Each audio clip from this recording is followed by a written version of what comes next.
ce métier.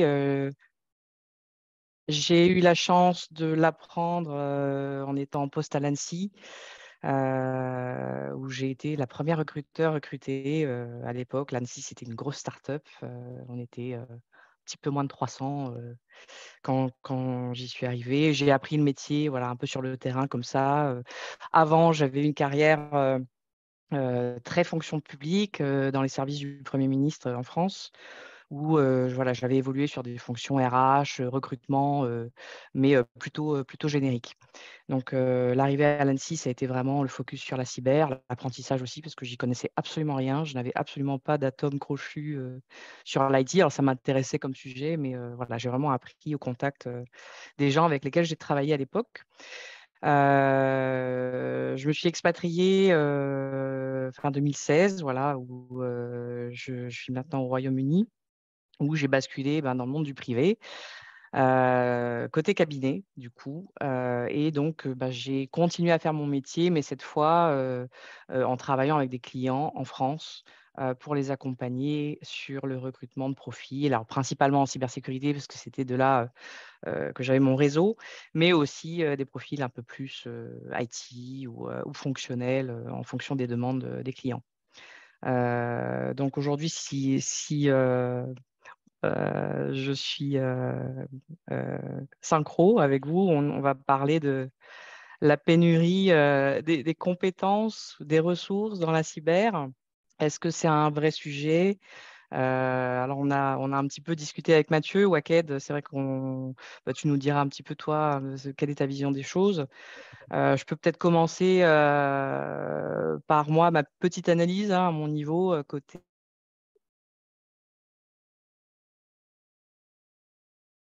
C'est un marché tendu. Tout le monde en parle, hein. Il y a des articles quasiment toutes les semaines sur le sujet, peu importe la presse qu'on lit. Après, quand on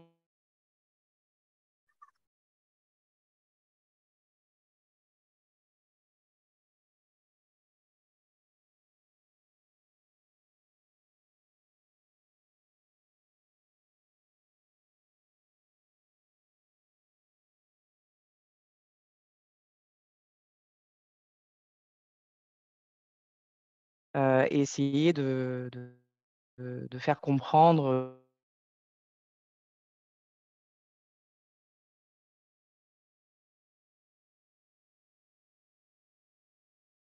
de travail assez traditionnel. Alors ça bouge, hein, bien sûr, le curseur bouge, mais je pense qu'avec tout ça, effectivement, on peut aller vers un emploi des ressources disponibles beaucoup plus large que ce qu'il n'est aujourd'hui. Je ne sais pas si quelqu'un veut continuer. Mathieu?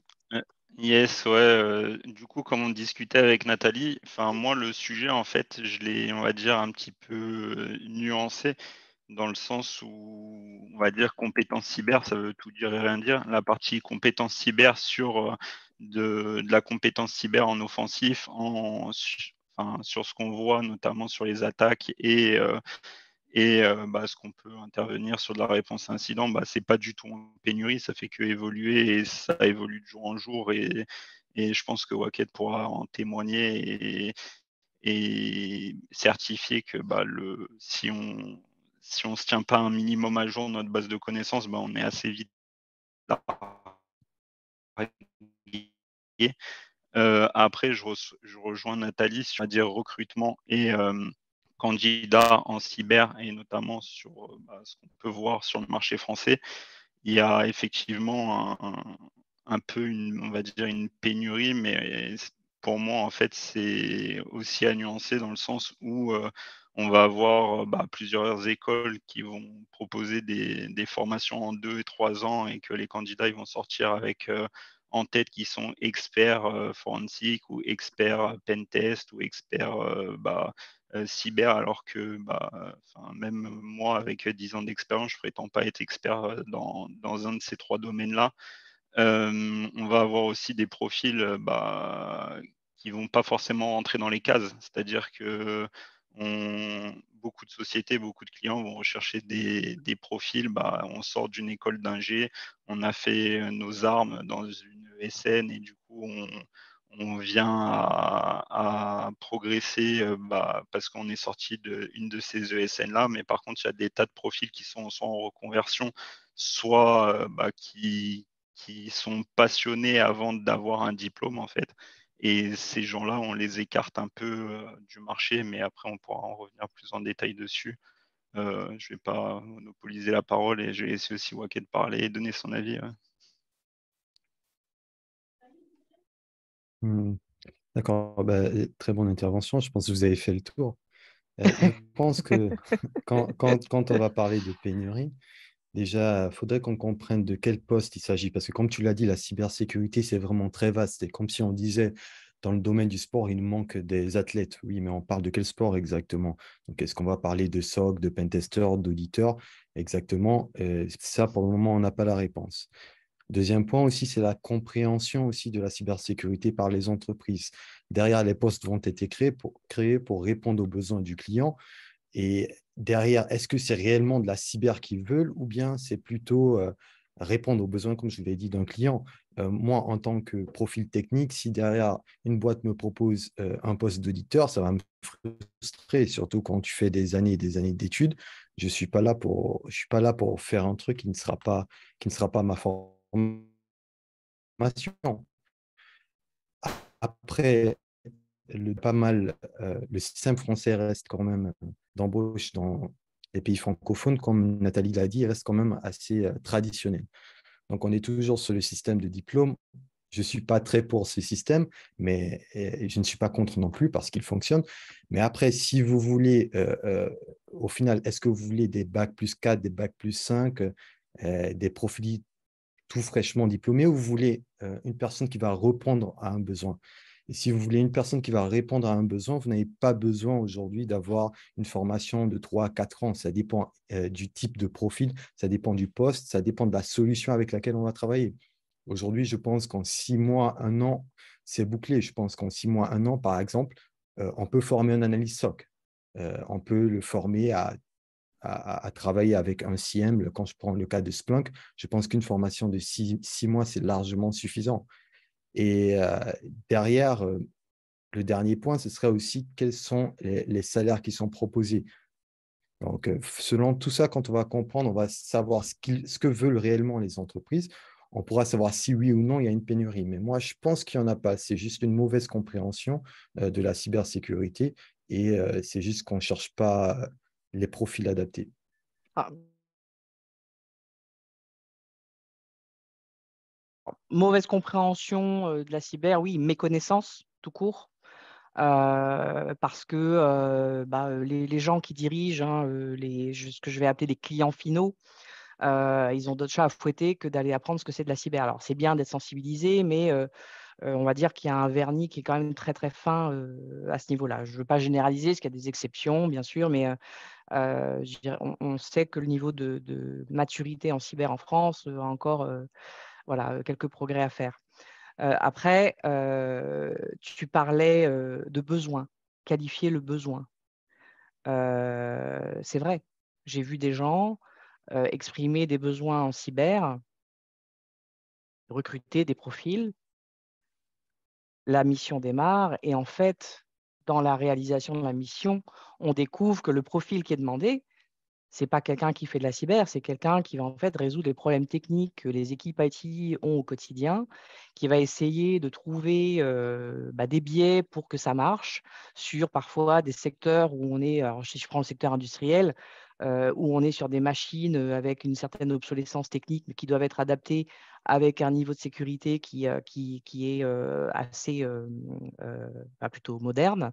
Ces problématiques-là, typiquement, si on envoie quelqu'un qui a, comme disait Mathieu, sorti d'école ou 2 ans d'expérience, aller en alternance, qui arrive chez un client comme ça, qui a un gros enjeu de, je sais pas, de production parce que sa chaîne de montage, il y a une faille de sécurité qui lui pose problème. C'est pas un jeune sorti d'école qui a pas de vécu dans ce qui va se passer dans l'entreprise qui va pouvoir répondre à ça. Ça va pas être du pentest, ça va pas être je sais pas, du SOC ou voilà, ça va être de l'analyse d'une situation, de comprendre où sont les difficultés. Et donc, Tu parlais tout à l'heure de pénurie, oui, mais où? Aujourd'hui, en fait, on a besoin de gens qui comprennent ce qui se passe, qui apportent une analyse de l'existant et qui proposent des solutions.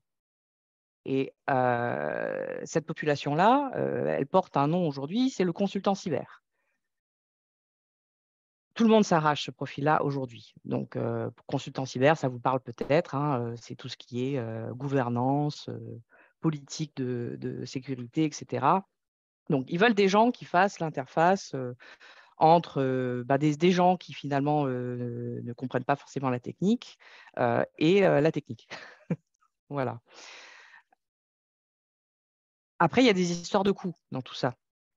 Donc, ça va coûter moins cher d'envoyer des gens qui sortent d'école, mais qui n'ont pas le savoir-faire. Et c'est un peu le serpent qui se mord la queue, c'est-à-dire qu'on envoie des juniors sur des missions qui finalement ne vont pas être bien menées parce qu'on ne va pas apporter des réponses à un instant donné, respecter les coûts peut-être qui ont été alloués pour cette mission-là, repartir avec un sentiment côté client, bon, bah, ok, j'ai fait venir une grande marque de la cyber, mais bon, bah, je suis un peu déçu du résultat parce que finalement, bah, j'ai eu affaire qu'à des juniors qui avaient besoin de se rapporter à des gens plus seniors qui n'étaient pas présents sur site pour pouvoir gérer les problématiques. On perd du temps, ça coûte de l'argent et personne n'a compris finalement où était le problème et quelle est la solution. Donc, il y a beaucoup de gens, j'entends beaucoup de feedback de OK, j'ai des belles présentations, j'ai des belles recommandations, j'ai des beaux graphiques, mais concrètement, dans la réalité, mon problème, il n'est pas réglé. Voilà. Je ne sais pas si Mathieu, tu peux prendre la suite.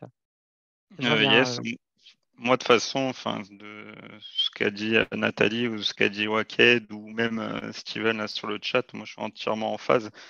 Enfin, dans la vie de tous les jours, moi je vais avoir, on va dire, un peu tout type d'action. Je vais avoir des personnes, que ce soit des profils juniors ou même un peu plus seniors qui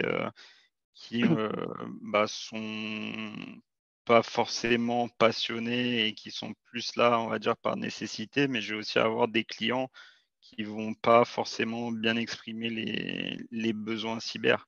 C'est-à-dire, enfin, que ce soit un profil junior ou senior, en fait, on va rencontrer le même souci. C'est-à-dire, on va avoir deux types de profils. On va soit avoir des profils ultra spécialistes dans un domaine qui vont vouloir faire que ce domaine-là. Et du coup, le client final, c'est soit il identifie bien le besoin, c'est direct bien cadré. Et dans ces cas, on est en capacité d'envoyer ce besoin chez le client. Soit sinon, on va avoir des profils un peu couteau suisse, mais qui vont vite se lasser en mission cliente parce que on va dire le client, il va un peu surjouer ou survendre sa mission. Et une fois arrivé sur place, on va constater, que ce soit sur du pentest et qu'on se retrouve sur de l'audit, ou que ce soit sur du Mm. SOC et qu'au final on se retrouve plus sur du conseil GRC, qu'on se retrouve, enfin, il y a des tas d'exemples à donner. Et du coup, voilà. Après, moi, enfin, une autre piste que j'aimerais discuter avec vous, c'est plus, on va dire, le, le besoin, dans le sens où, moi, ce que je me rends compte, c'est qu'il y a de plus en plus de personnes qui vont venir dans la cyber parce que c'est un effet de mode, comme le pentest commence à être un effet de mode. Et, quand on va sortir d'école, on va vouloir directement faire du pentest, mais sans maîtriser, on va dire, les bases de système, réseau, programmation qui sont essentielles dans le pentest. Et au final, on va se retrouver avec des gens qui vont avoir soit un cursus universitaire, soit un cursus, on va dire, de formation du soir pour adultes, quoi, avec des compétences qui sont souvent datées et un peu expirées. Et on va avoir beaucoup moins de passionnés qui travaillent dans le monde de la cyber, non pas, on va dire, par nécessité, mais parce qu'ils sont passionnés et parce que du coup, ils ont sur du perso un gros background, quoi. Donc voilà moi, mon ressenti. Après, moi, je sais que sur des profils que j'ai déjà placés chez des clients, ça a été très dur pour moi de, de vendre, par exemple, de l'analyse SOC niveau 2 parce que la personne n'avait pas forcément, on va dire, le diplôme adéquat. Mais au final, quand on regarde sur, on va dire, le système français et les formations qu'il y a en France, il n'y a aucun diplôme qui va apprendre à faire de l'analyse SOC ou apprendre à faire du pentest. Il y en a, ils essayent de se rapprocher, ils vont te donner une liste d'outils, ils vont te dire, ok, on sait utiliser du Metasploit, on sait utiliser du Volatility, des choses comme ça. Mais après, c'est vraiment toi et l'engagement que tu décides de mettre dans le projet qui vont faire de toi, on va dire, soit un bon candidat, soit un bon élément dans le milieu de la cyber, quoi. Mmh. Je sais pas, Wakel, si toi tu veux compléter ce que Mathieu disait. Ah, ça, je suis totalement en phase, comme il le dit. Après, peu importe le métier, je pense que euh, le plus important, c'est être une personne déterminée et qui a envie d'apprendre. On va pas prendre un profil et directement le mettre en production, le mettre dans le feu de l'action. Il y a toujours cette phase d'adaptation. Mais après, je pense qu'il faut revoir ce système. Est-ce qu'il faudrait pas plutôt s'inspirer des pays anglophones où ça marche très bien de leur côté et se dire les diplômes, c'est bien, on ne va pas les mettre de côté, mais on va aussi trouver d'autres méthodes de recrutement. On va, je sais pas moi, faire passer des tests. Quand il parle de pentester, je peux très bien faire passer un test technique à un pentester qui n'a pas de diplôme et voir si oui ou non il est apte à avoir, Ouais. à respecter le poste et à pouvoir assurer ce poste. Mais c'est Maintenant, là où oui, pardon, je voulais pas te couper, vas-y, continue. oui, oui, je vais te laisser la parole et je vais aussi poser une autre question. Je vais dire, quelle est la compréhension aujourd'hui? Pourquoi les boîtes font de la cyber aussi? Il faudrait le comprendre aussi. Et c'est peut-être pour cela qu'ils ne trouvent pas les profils adaptés. Je te laisse la parole, Nathalie. Oui, non, je voulais juste compléter sur ce que tu disais euh, sur la partie métier. Voilà.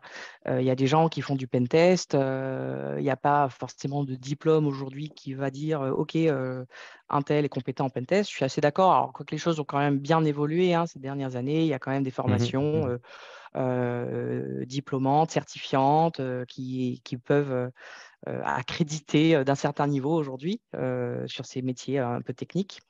Après, moi, ce que je vois aussi depuis quelques années, c'est que j'ai vu un peu l'heure de gloire du pentest. Non pas que c'est plus un métier glorifiant, pas du tout, c'est pas ça.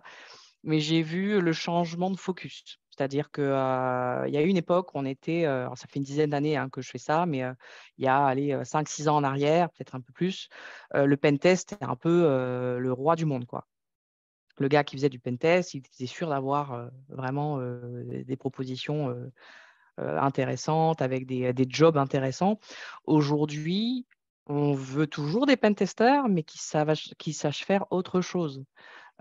Les boîtes, je rebondis sur l'expression couteau suisse, je ne sais plus si c'est toi Mathieu ou Wacket qui l'a employé, C'est mais Mathieu. de plus en plus, on recherche des gens qui vont accepter de vouloir faire différentes choses. Et du coup, pour répondre à ce que tu disais sur la passion, oui, les gens dans la cyber, au départ, c'est des gens passionnés. C'est des gens qui cherchent, c'est des gens qui font des trucs chez eux, qui essayent pour certains, de monter des machines, de faire voilà, des choses au-delà des horaires de travail parce que c'est leur passion. Mais comment, avec cette demande que moi je vois vraiment, on est de plus en plus sur une demande de profil à multi-compétences. Comment est-ce qu'on va arriver à trouver des gens compétents qui vont être bons dans tous ces domaines où en fait on a besoin d'eux et aussi passionnés sur tous ces sujets-là? C'est pas possible. Donc, je pense qu'il y a quand même une transformation du marché qu'il faut voilà, acter, ça c'est vrai. Ça ne veut pas dire que toutes les boîtes sont sur ce modèle-là non plus, attention, mais peut-être que il y a de la pédagogie et de la sensibilisation à faire côté clients finaux. Parce que les ESN, finalement, sont au premier plan. Elles ont essayé, depuis alors, la période Covid, de changer les conditions de travail, de gagner en flexibilité, d'offrir des packages de certification ou de formation au recrutement pour justement maintenir cette flamme passionnée autour des sujets techniques. Mais au final, les gars qui rentrent dans ces ESN-là, ils vont chez un client final qui n'y connaît absolument rien, qui n'a pas compris ce que c'était que la cyber, hein, c'est ce que vous disiez, et qui va devoir être assis sur une chaise dans un bureau, dans un building, parce que le client, il n'a pas compris qu'aujourd'hui, être en présentiel, ce n'est pas ça qui va démontrer sa capacité à faire et à être compétent. Et tant qu'on n'aura pas évolué sur cette mentalité-là côté clients finaux, alors après, il y a des exceptions, hein, il y a des secteurs où on ne peut pas, il faut aller sur site pour des raisons de confidentialité, mais je dirais qu'on n'en est pas encore là, quoi. Il y a des industries aujourd'hui où c'est inutile de faire perdre du temps aux gens d'aller s'asseoir sur un bureau, une chaise, sous prétexte qu'ils sont en poste de telle heure à telle heure. On perd de la productivité. Donc, Nathalie, oui. bonjour, je vous suis. J'ai réussi à rentrer et à suivre cet échange vraiment très, très riche. Déjà, merci beaucoup à tous les trois d'avoir accepté de venir parler de ce sujet. Donc, j'ai bien suivi. Maintenant, alors, si on revient un peu plus sur la réalité des choses, donc j'ai entendu Wakid qui parle effectivement, a priori, qu'il n'y aurait pas de pénurie, mais on nous annonce des chiffres à tout va, en tout cas, sur que ce soit côté français, mais même côté global au niveau mondial. On a des chiffres de plus de 3 millions, a priori, de compétences manquantes, 5 000 postes, je suis désolé, mon petit garçon qui rentre, 5 000 postes au niveau français, a priori, qui manquent également, qui sont annoncés par les différents organes cyber, etc. Donc, la réalité, est-ce que vraiment, est-ce que il y a vraiment une pénurie est-ce que c'est, comme tu dis, Nathalie, est-ce que c'est vraiment juste sur un poste spécifique? Est-ce que ces chiffres, ils sont erronés ou est-ce que c'est une réalité actuellement? Moi, je vais te répondre, Shafik, Ouais. peut-être en dérangeant pas mal de mentalités, mais en gros, ces chiffres-là, on sera toujours dans ce modèle de pénurie dès le moment où on va vouloir mettre des gens dans des cases. Dès le moment où, comme on disait tout à l'heure, on va avoir un poste. Pour ce poste-là, il faut un bac+5 en cyber et 5 ans d'expérience. Et en fonction de la société chez laquelle tu vas postuler, en gros, ça va être le jeu de la bataille navale. On va prendre ton diplôme, on va regarder ton nombre d'expériences, ça va se croiser dans un tableau et tu vas avoir ton salaire, en gros. Tant qu'on sera dans ce modèle-là, que ce soit sur le système français ou francophone, c'est sûr qu'on aura de la pénurie et c'est sûr que, on va dire, les profils qui seront les plus techniques, les plus ambitieux et les plus passionnés, ils partiront sur des modèles anglophones, sur des modèles où on va te dire, voilà, là j'ai un poste ouvert, qu'importe si tu viens du monde de la boulangerie, de la pâtisserie et que tu étais vendeur de légumes avant, qu'importe, au final, tu as postulé, on va te laisser ta chance sur, par exemple, une semaine, et derrière, on va voir si tu fais l'affaire et on va au moins te laisser ta chance. Et le souci que je rencontre encore une fois tous les jours, c'est qu'en France, on est vraiment, on va dire, à des années de retard de ce modèle-là. Et du coup, forcément, quand on va sortir une partie chiffre, on va avoir on va dire, deux grosses familles. Donc, la première, c'est effectivement de dire, oh, là, on n'a pas assez de bac+5, on n'a pas assez de personnes qualifiées sur le domaine, mais à condition qu'on associe les qualifications à un diplôme. Et le deuxième point que moi je rencontre aussi souvent, c'est que en gros, on va voir, c'est aussi générationnel pour moi, c'est qu'on va voir par exemple des dirigeants d'entreprise qui vont avoir entre 50, 60 ans et peut-être plus, qui eux vont avoir énormément de mal à faire confiance à des salariés qui sont pas, on va dire, sous leur champ de vision, alors que des entreprises qui sont beaucoup plus jeunes ou qui sont avec des mentalités soit européennes, soit on va dire plus internationales, on va avoir plus de flexibilité avec notamment tout ce qui est télétravail, tout ce qui est les différentes, on va dire, primes ou avantages que tu peux avoir dans les autres sociétés. Mais sur le modèle français, enfin en tout cas pour le marché français, après le marché international, je n'ai pas forcément les chiffres en tête, mais pour moi, il y a un gros effet entre guillemets de bluff dans le sens où tous les postes que les personnes ont sortis dans les chiffres qui manquent, si on laissait la chance soit à des profils qui sont en reconversion professionnelle, soit à des passionnés avant de diplômer, on aurait beaucoup moins de, de, de besoins non pourvus, quoi. Merci Je beaucoup. complète ce que Mathieu dit. Moi, je le vois dans le pipeline de candidats que j'ai aujourd'hui. Des gens qui ont 15, 20, 25 ans d'expérience en sécurité, alors IT et sécurité, et qui sont sur le marché de l'emploi aujourd'hui parce que soit ils veulent changer, soit voilà, alors des gens en poste, ce n'est pas forcément des gens sans emploi. Personne n'en veut. Personne n'en veut. Et donc, cette ressource-là, aujourd'hui, pourquoi personne ne veut l'employer? Parce que on en revient à l'aspect financier. C'est qu'une question de coût, et de rentabilité et de business. Donc, qu'est-ce qui se passe? On target les 2 à 8 ans d'expérience parce qu'on se dit, OK, ils sortent d'école il n'y a pas trop longtemps, c'est bon, ils sont à jour sur la technique, je n'ai pas besoin de les former ou alors très peu. Package recrutement, je leur file 2-3 certifs, ça va bien passer les 2 premières années. Et puis de toute façon, ils ne vont pas rester parce qu'il y a tellement de turnover. Ils vont changer, mais moi, j'aurai rentabilisé mes missions auprès de mes clients.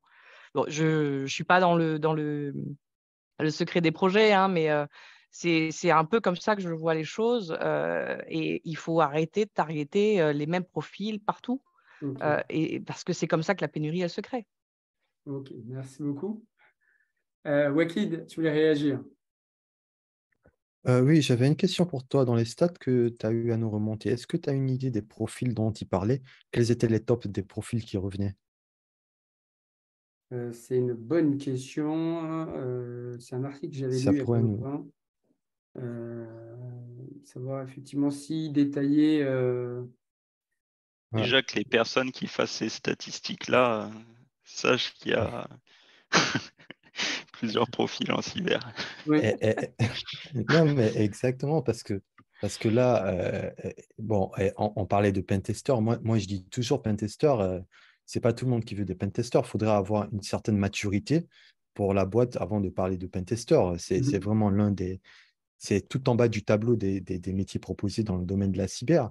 Et ça revient à ce que je disais, la compréhension de la cybersécurité des deux côtés, que ce soit en entreprise ou que ce soit du côté des étudiants et de ceux qui se préparent à faire de la cybersécurité.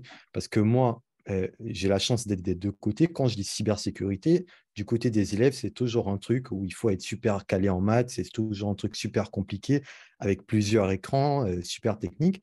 Ce n'est pas le cas. Quand on est sur le terrain, on voit que la plupart des métiers ne sont pas forcément techniques dans ce domaine et que les boîtes ne font pas, le client au final, il ne va pas faire de la cyber pour faire de la cyber.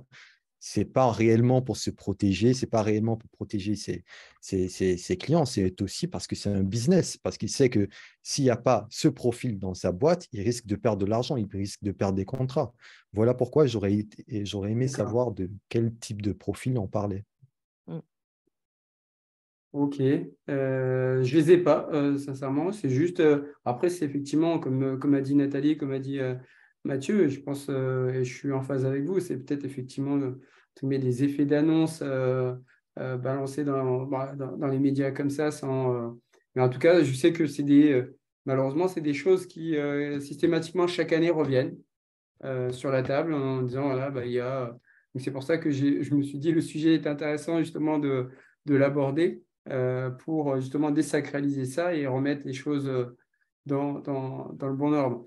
Je reviens juste, j'avais une question avec qui tu parlais tout à l'heure sur justement peut-être un des freins, et Nathalie en parlait tout à l'heure. Comment cette image justement un peu sectorielle où on va cataloguer la cyber par le pentester, comment justement on pourrait ou comment on pourrait résoudre ce problème en fait et justement faire en sorte, j'en parlais il n'y a pas longtemps également dans une conférence par rapport aux femmes, parce qu'on va aborder aussi le sujet tout à l'heure, comment faire en sorte que rendre entre guillemets la cyber attrayante et ne plus être catalogué juste par l'image du pentester. Mhm. Ben, joindre les deux bouts, je pense. C'est joindre les deux bouts, c'est-à-dire ouvrir un petit peu plus la porte aux étudiants en entreprise pour leur montrer un petit peu quels sont les métiers qui sont proposés. Et de l'autre côté aussi, côté entreprise, ce serait d'écouter aussi les experts du domaine, parce que parfois, on va te créer des postes qui n'ont pas lieu. Et moi, cette année, j'ai changé 2 fois de poste dans la cyber. Je suis pentester aujourd'hui. Avant ça, j'étais biseau. J'étais biseau pendant 6 ou 7 mois, mais je m'ennuyais à mort parce qu'on m'avait créé un poste qui ne correspondait pas à mes attentes. Et j'avais beau dire, il y a telle vulnérabilité détectée. Non, non, ce n'est pas ce que le client veut. Donc, au final, on ne fait pas de la cyber pour faire de la cyber. Je Nathalie? pense qu'il y a quand même encore énormément de pédagogie et d'éducation, de sensibilisation dans le monde de l'entreprise. Je pense que l'évolution des mentalités, elle ne pourra pas se faire. Ça prendra des décennies avant qu'on arrive à parler de la cybersécurité comme quelque chose de tout à fait banal dans les enseignements, que ce soit à l'école primaire ou au collège. Voilà. Alors, je sais qu'il y a des actions qui ont été lancées.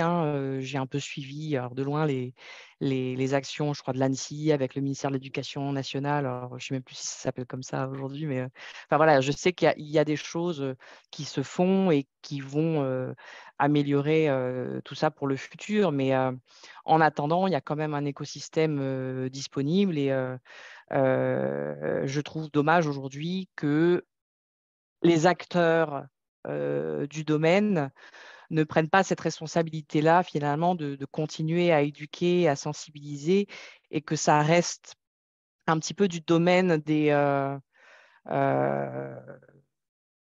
domaine réservé. Ça devrait finalement être la mission de tous, au plus petit niveau dans lequel on est, d'expliquer à ceux qui ne le savent pas ce que peut être la cybersécurité à votre niveau. En attendant que tout ça change, mais je ne suis pas convaincue que ça va changer d'ici 2-3 ans, quoi. C'est des décennies pour moi. D'accord, merci beaucoup. Je voulais aborder un peu justement sur la cyber côté, on va dire, côté femme, parce qu'en fait, c'était à la base le sujet qu'on avait avec Nathalie, on voulait lancer au départ, mais après on s'est dit non, on fait général et on va aborder dans le cadre du talk. Alors pareil, Wekid, je sors les stats, je ne sais pas qui les a sortis, on estime qu'il y a à peu près que 11% des femmes dans le domaine de la cybersécurité, donc ce qui est très peu. Comment vous expliquez ça? Quelles solutions vous voyez en tout cas pour faire en sorte qu'il y ait plus de femmes dans ce domaine? Donc là, on a la chance d'avoir Nathalie ici présente. Mais voilà, est-ce que c'est pareil? Est-ce que c'est une réalité? Voilà, plein de questions que je me pose.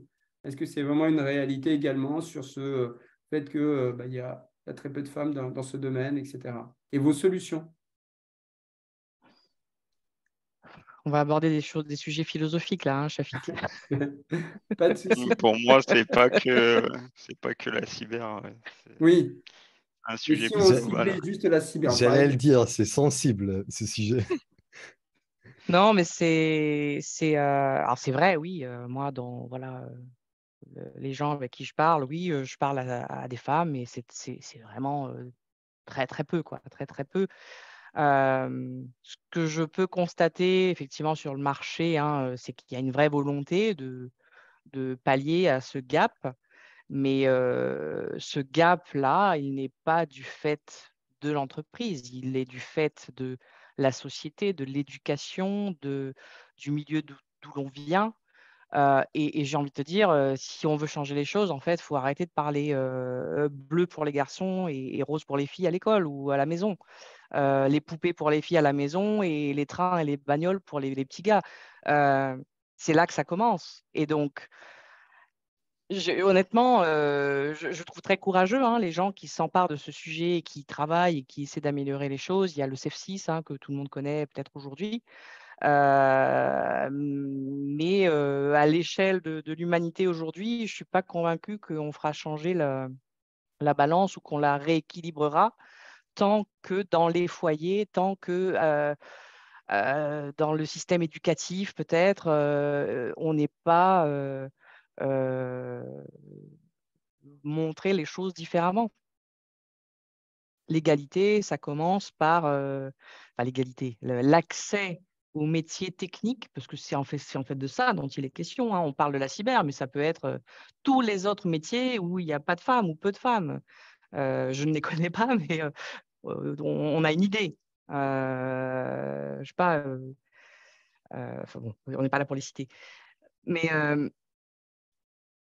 c'est de ça dont je parle. Est-ce que, bien sûr, oui, c'est de la responsabilité des gens qui font de la cyber d'essayer d'avoir plus de filles dans les cursus d'ingénieur ou de master, parce qu'on en est là. C'est la formation à l'école, mais c'est aussi les intérêts. C'est sympa de regarder un dessin animé de Barbie, mais finalement, pourquoi pas regarder un cartoon où il y a des gens qui font du code. Enfin, voilà. C'est des gros clichés, c'est pour ça que je disais, on va philosopher, mais je pense pas que la solution, elle soit aujourd'hui et immédiate dans l'écosystème cyber. Moi, j'y crois pas. C'est bien plus profond que ça. Et ce travail de fond, je pense qu'il est aussi de la responsabilité des instances gouvernementales, nationales qui existent aujourd'hui pour accompagner ce changement et cette évolution. Merci beaucoup. Wakil, par rapport à… Ben, écoute, je pense on peut essayer d'attirer le maximum de femmes et leur montrer que c'est pas un métier qui est juste assigné aux hommes. Mais moi, j'ai eu un véritable problème parce que c'est ce que j'ai voulu faire. J'ai voulu inviter des femmes pour parler, des femmes qui font de la cyber pour parler sur ma chaîne. Hmm. Et j'ai été confronté à un groupe de féministes qui me sont tombés dessus et au final, j'ai abandonné. Je l'ai essayé à 2 reprises. C'est ça le problème, c'est qu'il y a des personnes qui veulent bien faire, tu as des personnes qui aimeraient qu'il y ait plus de femmes, mais malheureusement, des deux côtés, tu as des personnes qui préfèrent que ça reste ainsi. Et c'est pour cela que moi, je me suis promis de ne plus jamais essayer d'améliorer les choses. Et je vais Mm, être honnête, parce que à vouloir faire du bien, au final, ben, mm. on m'a fait du mal. Ouais. Il y a des extrêmes dans tout, dans Malheureusement. tout, voilà. Ce que je peux dire, c'est que dans les rares femmes que j'ai croisées dans mon travail du quotidien, c'est pas que ça me choque, mais ce que je vois le plus, c'est ce manque de confiance en soi. D'accord? Alors, je parle pas de personnalités fortes que tu as pu rencontrer, Waked, qui sont peut-être voilà, vindicatives d'avoir certains euh, sujets en main. Je parle vraiment voilà, des gens en général que je croise, les femmes moi, que j'ai pu croiser. Euh, il y a pour moi une vraie différence de positionnement dans le monde du travail.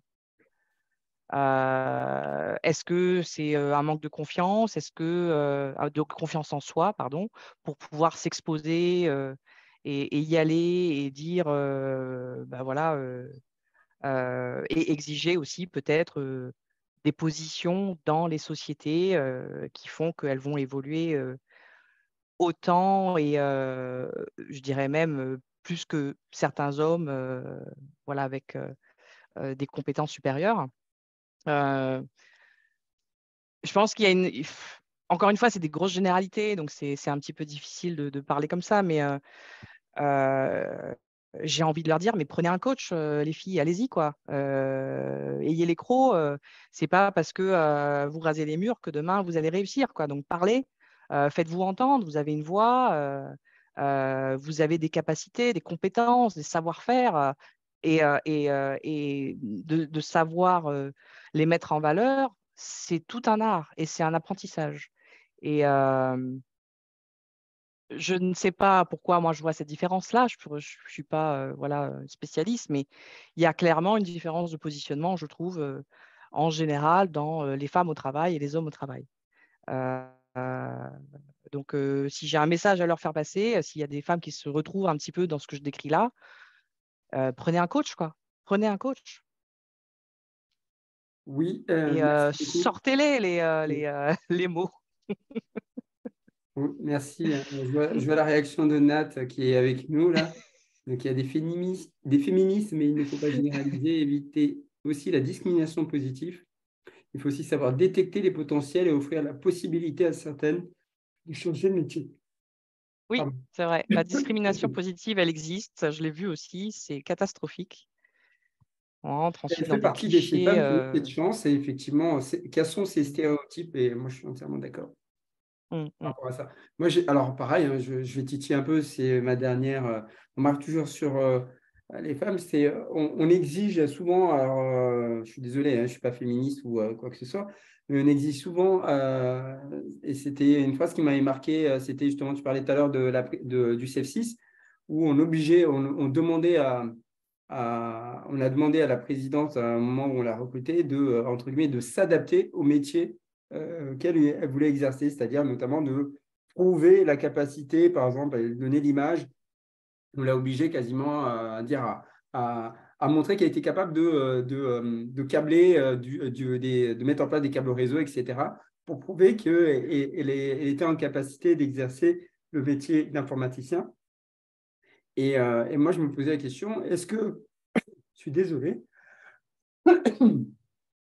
est-ce que c'est pas, entre guillemets, à la cyber, en tout cas, de s'adapter justement au mode de vie des femmes, que plutôt de demander aux femmes de s'adapter, entre guillemets, à un fonctionnement qui existe depuis des années et peut-être qui n'est pas forcément très bon. Est-ce que on ne demande pas, on n'exige pas trop justement on ne met pas trop d'exigences justement à ces femmes de devoir prouver quasiment 2 fois plus aux hommes ou en tout cas aux dirigeants qui sont capables de faire le métier. Est-ce que ça, c'est justement quand tu parlais tout à l'heure de poids, les femmes qui vont raser le mur, etc. Est-ce que c'est pas justement ça qui fait que les femmes n'ont plus envie aussi de devoir prouver systématiquement qu'elles ont les capacités? J'ai envie de dire que c'est un peu des deux, probablement.